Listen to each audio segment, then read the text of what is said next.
Hello and welcome to the Engerati studio for the second day at European Utility Week. I'm joined now by Sunil Singhal, who is the SVP and Global Head of Energy and Utilities at Symphony, Teleca. And Sunil, firstly, welcome and thank you for taking the time to be with us in the studio. We were talking a little bit off air, and one of the questions that came up in our discussion was,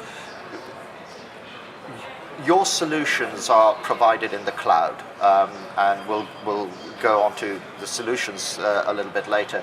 But what, in your view, is the rate of adoption of cloud computing or SaaS models within the utility sector, which has traditionally been one where everything needs to be inside my wall, and that's the sort of comfort zone. So how are you seeing that mindset change?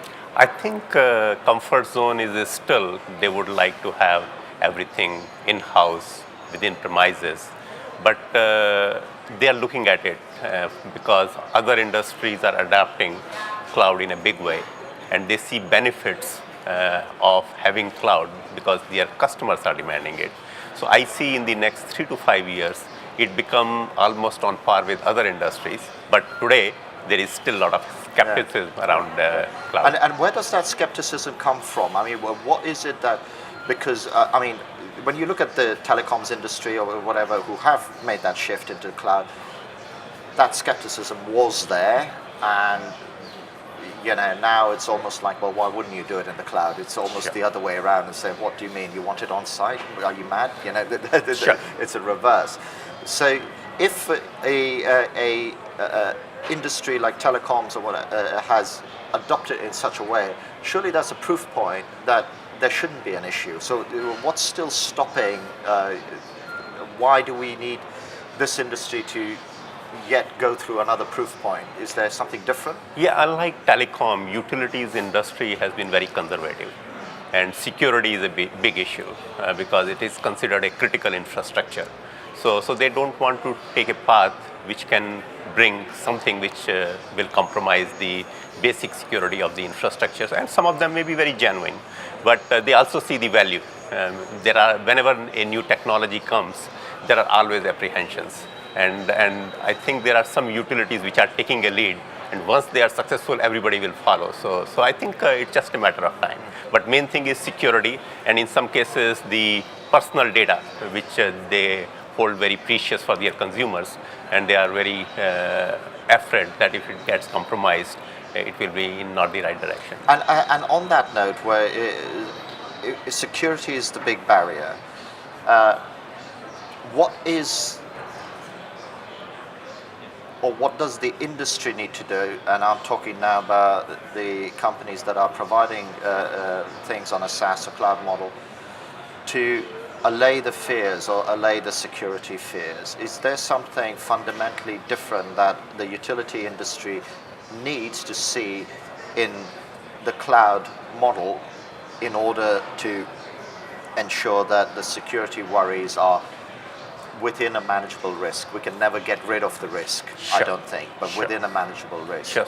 So I think where you will see adaptation is that there are a lot of customer focusing processes. I think security can be managed there because that's where the other industries have done. But then there is a lot of real-time SCADA system behind the wall, which utilities are dependent on. I think it will take time before those solutions come on the cloud. But once you look at the billing solutions, the usage of energy, the energy efficiency, demand response solutions, they should come for clouds much quickly because security is more of a concern rather than a real issue, in my opinion. So what you're saying is that there are elements within the technology stack that could quite easily be moved to the cloud. I think so. I strongly agree. And is that where you are working in terms of the solution sets that you provide? Because again, we were talking off air a little bit. We didn't unfortunately nearly have enough time, but I get a sense that what you guys do, you're kind of a bit like an outsourcing partner and an R&D partner. We are an innovation partner, so we help our partner product developers in the innovation journey, in their R&D, providing the elements of cloud mobility and analytics in their solutions, and we can do it and bring those products to the market in a much faster pace than they would otherwise be able to do. So you would be someone that I would go to say, hey, I'm just running through a scenario. I've got a business model idea for a SaaS product that would address the utility sector, and I could come to you, and it would be some sort of like a white label solution, or do you work directly with the utilities? It could be white label solution. We can work directly with the utilities, but in most cases, it's a white label solutions where we will architect the solution. We will build the solution, we will implement the solution, we will integrate the solutions. So we bring all the competencies related to launching that product in the market. So let me talk a little bit about competencies. That's a good link, because it's been brought up in a couple of interviews where people are saying that we've got a skills crunch. And the question I want to ask you is, are you seeing that same skills crunch in terms of skills ability of individuals who can work on in a big data paradigm, for example, or individuals who can add value to, because it's suddenly getting very, very technical. And it seems to me like within every industry, people are suddenly want the geeks. You know, the geeks were for a while, a long time was like, I don't talk to these guys. Now suddenly every industry under the sun wants more and more of them. Absolutely. Are you seeing? Would you echo that skills crunch? I agree with you, and the way we address it is through pockets of excellence available globally. So we have a pocket of expertise in Russia, in Poland, in India, in China, in Norway. So we are able to bring the elements of that expertise spread across the globe to the benefit of our innovation partners. And that's, I suppose, the only way you can solve it. You just need to go, well, rather than that sort of centralist thing that let's bring everybody to one location, you have to go around. In terms of asking you, because you work a lot with utilities and the utility sector, if I could turn you a little bit and give you my job as a reporter for a second, and you've been at European Utility Week, what do you think the mood is out there for not only solutions like yours, but the investment mindset from the utility sector? I think there is a tremendous excitement. There is a tremendous opportunity relating to the whole ecosystems around the carbon issues, the environment issues, the issues related to smart energy, smart grid. So there is a lot of excitement. Of course, there are a lot of investment issues because it's a huge investment, and it's a highly regulated industry. So there is a lot of involvement of regulators and government. But I see a lot of excitement. We are on a great journey ahead.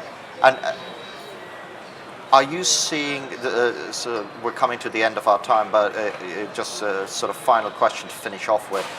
Are you seeing any geographies taking the lead in terms of, because everybody's talking about the smart grid's going to come. I mean, and in Europe there is a slightly contrived deadline of 2020, but yet people are saying, oh, we still aren't seeing the investment. Are you seeing any geographies sort of taking the lead in terms of sort of building smart utilities and the smart grid infrastructure? I would say the state of California in the United States, they are ahead and they are committed. And it is a combination of regulators, the government, and the utilities. They are doing it. I see the same thing in UK and Europe, and it is getting traction in countries like India and China because the benefits are universal.